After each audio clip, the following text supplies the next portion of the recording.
Olá! No episódio de hoje nós vamos entender como a cultura da violência opera na sociedade e como podemos combatê-la. É fácil enxergar num olho roxo ou num hematoma as marcas da violência de um homem contra uma mulher. Mas como identificar os outros tipos de violência? Como estar atento às muitas formas de manipulação, violência e opressão existentes? Preocupada com o aumento da violência e feminicídio, a FEBRABAN fechou uma parceria com o Instituto Maria da Penha e Virtus Defesa Social, Segurança Pública e Direitos Humanos. E a nossa conversa será baseada na cartilha deles, Sexo Frágil, um manual sobre masculinidade e suas questões. Conteúdo que visa desconstruir a masculinidade tóxica.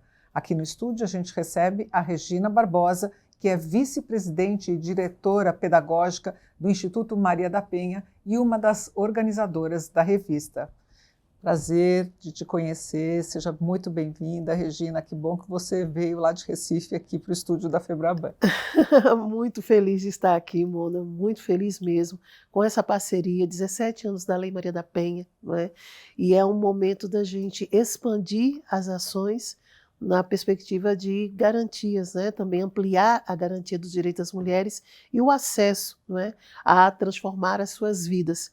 E essa parceria com a FEBRABAN muito nos honra, é algo que nós estávamos numa grande expectativa e o Instituto Maria da Penha está aqui. Aonde chamar, nós vamos estar presentes. E a gente recebe aqui também a Fernanda Lopes, que é secretária da Mulher da Confederação Nacional dos Trabalhadores do Ramo Financeiro, a Contraficute. Muito prazer, obrigada por ter vindo. Obrigada pelo convite e a oportunidade de estar aqui ao lado da Regina. Realmente um privilégio a gente poder conversar, ouvir e aprender aqui mais um pouco. Eu sou Mona Dorf, diretora adjunta de mídias sociais da FEBRABAN e te convido para ouvir sobre vulnerabilidade da mulher e a cultura da violência. Regina, como eu falei aqui no início, violência tem muitas formas, não é mesmo, né? Quais são os tipos de violência que uma mulher pode sofrer? A violência física, a violência sexual, a violência moral, a patrimonial e a violência moral. Essas violências, elas ocorrem no ambiente doméstico e é importante que elas não iniciam, não é, quando você se casa. Né? Essas violências, elas ocorrem inclusive entre pais e filhos, não é, entre o ambiente familiar. E por que é importante registrar isso? Porque a gente vai entender por que uma menina, não é, quando ela começa a namorar, ela já se familiariza com algumas práticas de violência verbal, moral, psicológica do namorado. E ele também já está familiarizado a esta atitude violenta. Não é? Existe uma comunicação violenta que infelizmente já é trazida, né, da família, e essas comunicações, quando elas se encontram na relação amorosa entre um homem e uma mulher no namoro, por exemplo, não é? É como se assim, é o jeito dele ou é o jeito dela, não é? Isso é normal.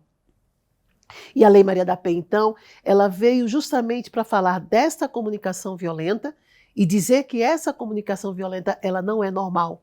Ela não é normal e ela se naturaliza exatamente por conta do que a gente está falando aqui sobre a cultura.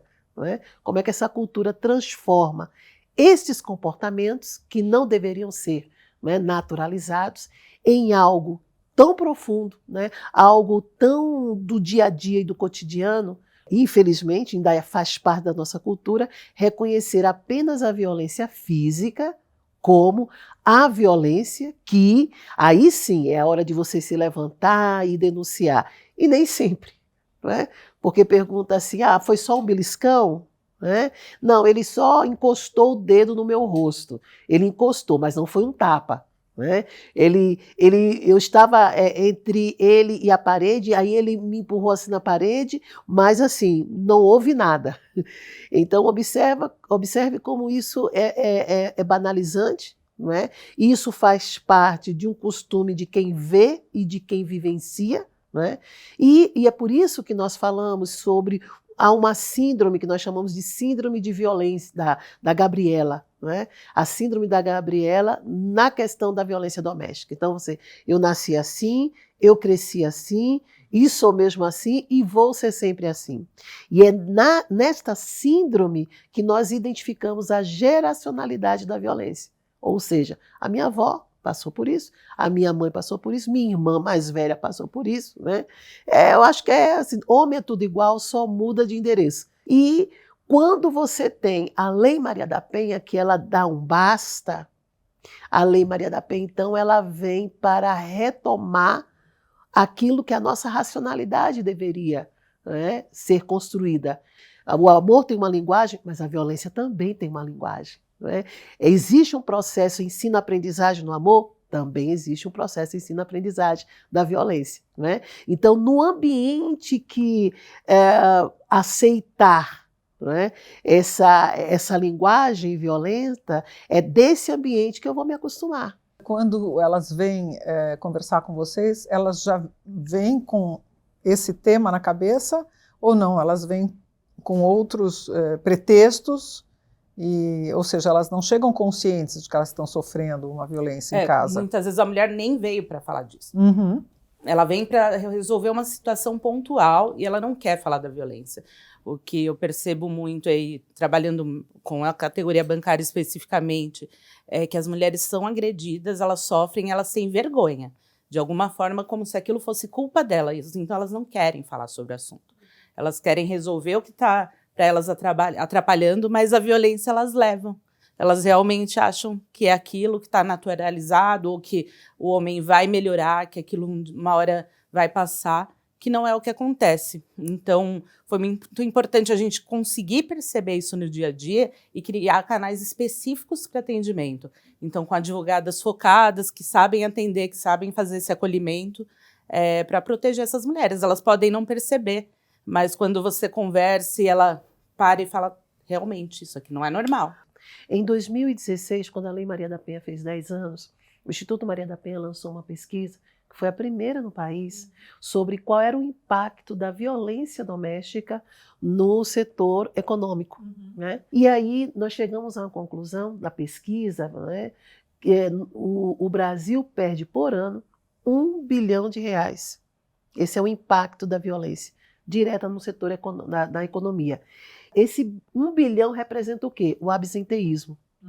Né? Então, mulheres que muitas vezes elas precisavam se ausentar do trabalho, né? Apresentar um atestado por questões de saúde. E eram questões de saúde mental, né? Depressão, né? E também a violência física, e ela não queria apresentar no outro dia, não é? Ou então o hematoma, não é? Para 2 dias o hematoma ainda não se diluiu, e então ela não queria ir à empresa porque ela seria cobrada, né, sobre o que estava acontecendo, pela desatenção e tudo mais. Uma outra questão é a violência patrimonial.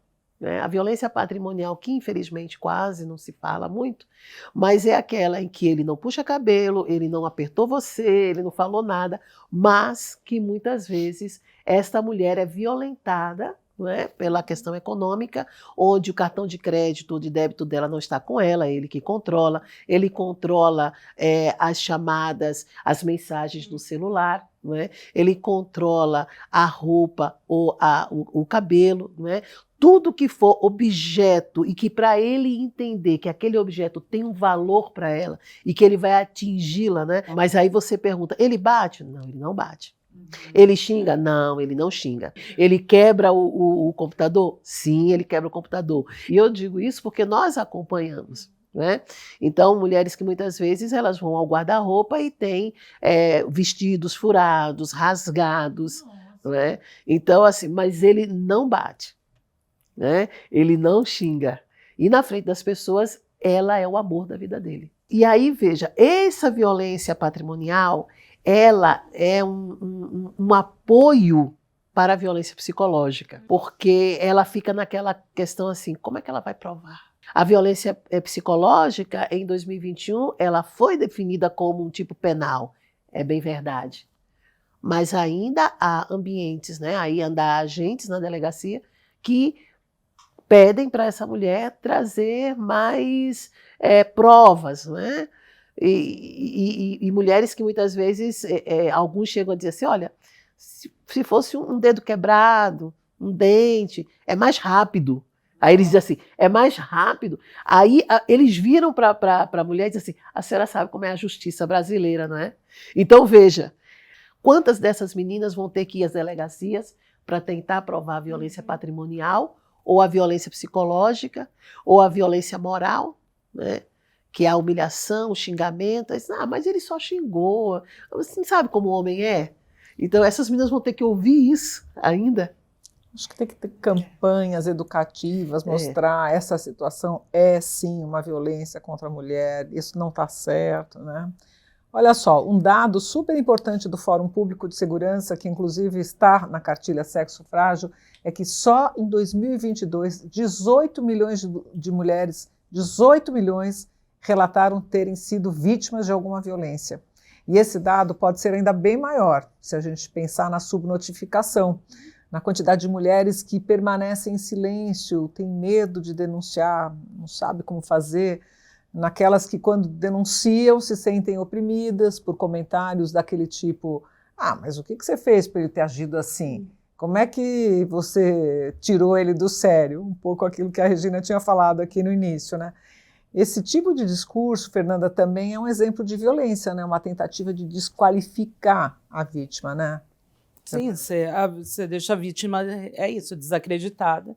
A mulher acha que aquilo não está acontecendo, que é alguma coisa da cabeça dela, que ela fez alguma coisa errada para chegar naquele ponto, né? Acho que a Regina falou muito bem sobre isso. O cara ali, socialmente, é muito querido, se dá bem com todo mundo, conhece a família, e dentro de casa ele vai pegando essa mulher e a cabeça dela vai ali espremendo, né? A mulher perde toda a autoconfiança, então ela tem dificuldade para se relacionar, dificuldade para ir trabalhar, dificuldade para fazer coisas básicas, tudo por uma violência que ela vai sofrendo diariamente sem ninguém perceber. Ninguém acredita nessa mulher, as pessoas ficam ao lado do agressor, porque é isso, ela não tem um dedo quebrado, ela não tem um olho roxo, então não tem uma prova dessa violência. É muito importante a gente entender o que é o reconhecimento de uma violência contra a mulher quando você está, não é, na condição do poder público. Exemplo, tá? Quando você está como o médico de uma UPA, que atende uma mulher, né, que chegou de um socorrista agora e atendeu uma mulher, o que vai fazer o exame, o exame do corpo de delito, não é? O agente que está na delegacia, não é? O promotor. Então, estas pessoas pelas quais a mulher vai passar na sua rota crítica, e essa rota crítica nós chamamos que é da violência, quando essa mulher ela decide, não é, denunciar, ou ela decide, não é, buscar os seus direitos, ela passa por uma rota crítica, porque ela precisa, ao estar na frente daquele agente, é necessário que seja reconhecido que aquela mulher está na condição de vítima. E não chegar a uma delegacia às 8 horas da manhã e dizer assim, o que foi dessa vez? A pergunta é, o que foi dessa vez? Né? Depois, quando ela começa a falar assim, mas o que a senhora fez para isso? Mas a senhora foi aperrear homem, minha senhora. Aí sentam naquela cadeira e ficam assim, né? Fulano, pegar um copo d'água para ela. Né? Aí, mas diga, vá, chore aí e tudo, mas me diga aí. Desde quando ele faz isso? Né? Então ela diz assim, tem 18 anos, 20 anos, 25 anos. Né? Aí, mas a senhora... Mas assim, o que ele fez de diferente nesses 25 anos para a senhora estar aqui hoje? Vai reclamar agora. Aí observe que né, essas narrativas que ocorrem no ambiente são narrativas que descredibilizam o poder, a competência do poder público, e esta mulher se desanima. Ela não tem coragem de se expor, não, né? tem Porque é uma coragem questão de se expor. Isso tendo uma das melhores leis de proteção às mulheres do mundo, né? Porque a Maria da Penha... Isso, e está lá no artigo 8º da Lei Maria da Penha, a formação permanente dos agentes de segurança da Polícia Militar, da Polícia Civil, da Guarda Municipal. A grande questão é o seguinte, é a gente entender o nível de penetração dessa formação na compreensão desses agentes, para que isso se torne efetivo, para que isso se torne célere, para que isso se torne perene, para que isso se torne escalável. Não é? E aí a gente tem que entender que nesse mesmo dado, 12 milhões são mulheres pretas. Veja, 18 milhões, 12 milhões são mulheres pretas. Então, veja que se entrelaça aí a questão da violência de gênero, a questão do racismo, tá? Dessa violência e também da violência socioeconômica. E isso tem a ver com uma palavrinha chamada reconhecimento. Se eu te reconheço como menor valor, você vai ter migalhas da minha atenção. Se eu te reconheço como maior valor, né, então você tem uma atenção mediana a uma melhor atenção. O que a gente percebe é que é muito difícil a mulher chegar numa mesmo onde tem delegacia de mulher, ainda é difícil essa mulher chegar, ter o atendimento correto. Então, é importante que ela tenha alguém, um advogado ali para acompanhar, que ela tenha uma assistente social para acompanhá-la nessa parte de saúde e que ela tenha com quem contar, saiba que ela pode contar. Então, que ela não vai ser exposta no trabalho e não vai todo mundo que trabalha com ela ficar sabendo que ela sofreu essa violência, porque daí, para ela, muitas vezes, é um impeditivo até para retornar ao trabalho.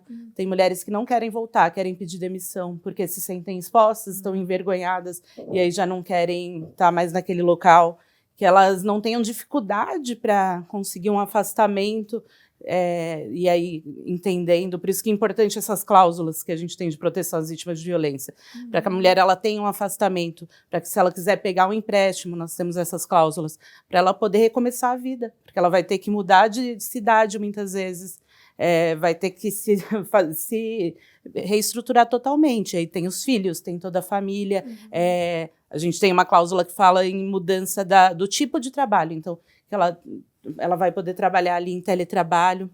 Isso ajuda também, né? Uma mulher que está sofrendo a violência, ela pode trabalhar de qualquer lugar, onde esse agressor não vai encontrar. Então, acho que é isso. Uma mulher vítima de violência, você tem que tentar, de todas as formas, proteger. O que a gente acredita muito é que cada mulher que a gente ajuda e que tem uma medida protetiva é uma vida que efetivamente a gente pode estar salvando, que está salvando. Então, por isso tão importante esse trabalho, é algo gratificante, infelizmente, porque nenhuma de nós aqui queria estar falando sobre esse assunto ou tendo que cuidar de uma mulher que sofre violência, porque não deveria existir você apanhar e sofrer violência simplesmente por ser mulher, mas que a gente consiga cuidar enquanto ainda existe. E é interessante quando você fala dessa medida protetiva, Fernanda, o quão é importante, né? Porque a Lei Maria da Penha, eu costumo dizer que a Lei Maria da Penha ela não é uma lei perfeita, mas é uma lei completa. Ela é uma lei completa. E dentro dessa sua completude, a questão da medida protetiva é algo importantíssimo para que a mulher ela vai à delegacia, ela pede, ela faz o boletim de ocorrência, mas o boletim de ocorrência ele não substitui, não é? E não representa a medida protetiva. A medida protetiva é importante para que haja o afastamento do agressor, conforme a Fernanda falou, não é? Mas que também vai dar garantias para essa mulher, inclusive a mulher trabalhadora, né? Que ela possa mudar, que ela possa ter o teletrabalho, não é? Para que ela possa ter condições de ter ali os direitos dela garantidos mediante a medida protetiva. Veja, todos os tipos de violência a mulher pode denunciar e a mulher ela pode ter a medida protetiva.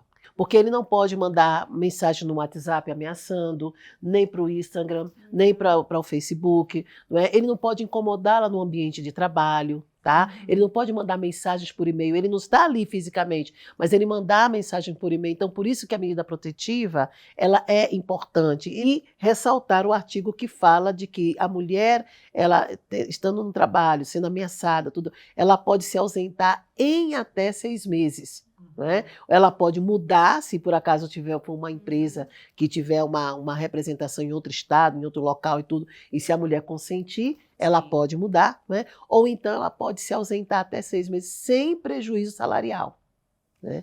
Então, precisamos fazer mais essa divulgação com relação à lei para que as mulheres possam ter consciência e não tenha medo de usar o seu direito. Não fique com medo de usar o seu direito achando que vai prejudicar o autor da violência. É ele que não está pensando, não é, em se prejudicar, porque ele está auto-prejudicando e está prejudicando outra pessoa.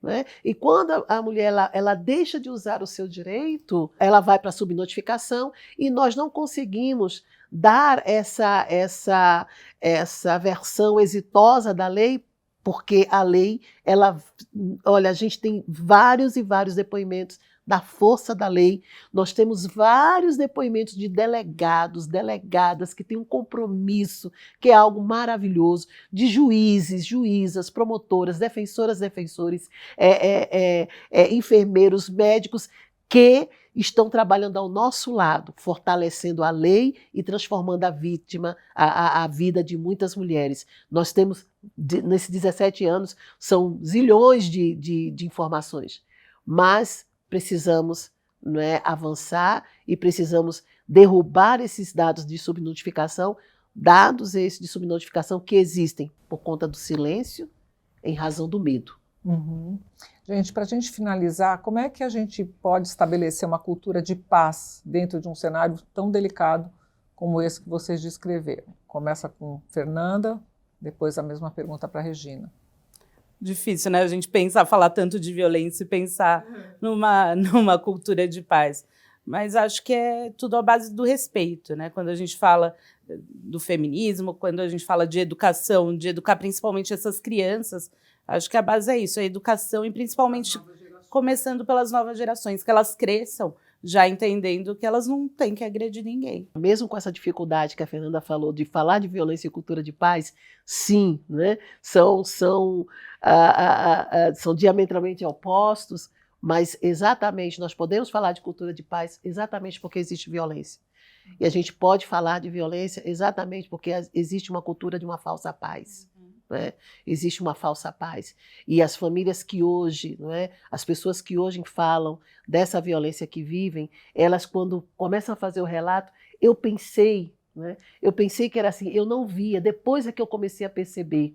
Não é? Então, essa cultura de paz é muito diálogo, uma comunicação não violenta. A gente precisa estar mais junto. As mães precisam de parar de xingar, desvalorizar, desqualificar os seus filhos porque tiram notas baixas ou por conta não conseguiu, não é, aquele primeiro lugar na natação ou qualquer coisa. Começa por aí, não é? Porque muitas vezes os pais não têm nem não é uma culpa que eu estou colocando aos pais, mas às vezes o namorado está ali, então o pai ou a mãe fala alguma coisa com a menina, aí quando eles estão discutindo lá entre eles, né, o namorado diz assim, bem que seu pai disse que você é assim, bem que sua mãe disse que você é assim, não é? E ela fica, sabe, ela fica constrangida, e é a partir daí que ela começa a aceitar, não é, que ela é uma pessoa meia boca, eu acho que eu não tenho capacidade mesmo, sabe? Começa a se auto-sabotar. Então, quão é importante essa verdade, essa comunicação não violenta, esse momento que nós estamos aqui é riquíssimo, onde as pessoas vão refletir sobre suas próprias vidas, não é? Será que eu estou olhando direito? Será que eu consigo perceber o que está acontecendo com fulano? Será que eu estou cuidando de mim? Não é? Eu estudei tanto, como é que uma pessoa chega a um doutorado, como é que uma pessoa chega a um nível dentro da empresa, como é que a pessoa chega a ter o seu próprio negócio e aceitar que um homem diga que você não vale para nada, você não serve para nada. Né? E ela não aceita porque ela é uma pessoa alienada. Né? É porque está faltando tempo para ela. Ela está faltando. Né? Está faltando tempo para ela dar a si mesma. E é importante que a gente faça essa desconstrução. A desconstrução da submissão e a desconstrução da dominação. E os homens precisam disso, também precisam desse cuidado. Os homens precisam parar de querer mostrar aquilo que ele não precisa mostrar de ser. Eu sou o homem, eu sou o macho, eu vou fazer. Porque se eu não fizer, a cultura vai cobrar de mim. Não quero nem ser mais e eu não quero ser menos. Eu só quero ser. Isso que é importante. Legal. Muito bom. Bom, lembrando que existem punições na lei para a maioria dos casos de violência que a gente tratou aqui. É muito importante que cada vez mais nós possamos nos sentir acolhidos e acolhidas, né? Acolhides para falar sobre esse tema, principalmente nos espaços de denúncias, né? Aumentando uma cultura saudável e justa para todos nós. Eu quero agradecer muito a presença das nossas convidadas de hoje, a Regina Barbosa, vice-presidente e diretora pedagógica do Instituto Maria da Penha, nos deu uma verdadeira aula, aprendemos muito com você. Muito obrigada, Regina. E também da Fernanda Lopes, secretária da Mulher da Confederação Nacional dos Trabalhadores do Ramo Financeiro, a Contraficute. Muito obrigada, Fernanda, pela participação. E obrigada a você que nos acompanhou até aqui. Lembrando que os melhores momentos dessa entrevista estão em nossas redes sociais e também para você conferir o episódio na íntegra em nosso canal no YouTube ou na sua plataforma preferida de áudio, está lá no Spotify, Deezer, todas as outras. É só procurar por Febraban News. Eu fico por aqui e a gente se encontra na próxima. Até lá.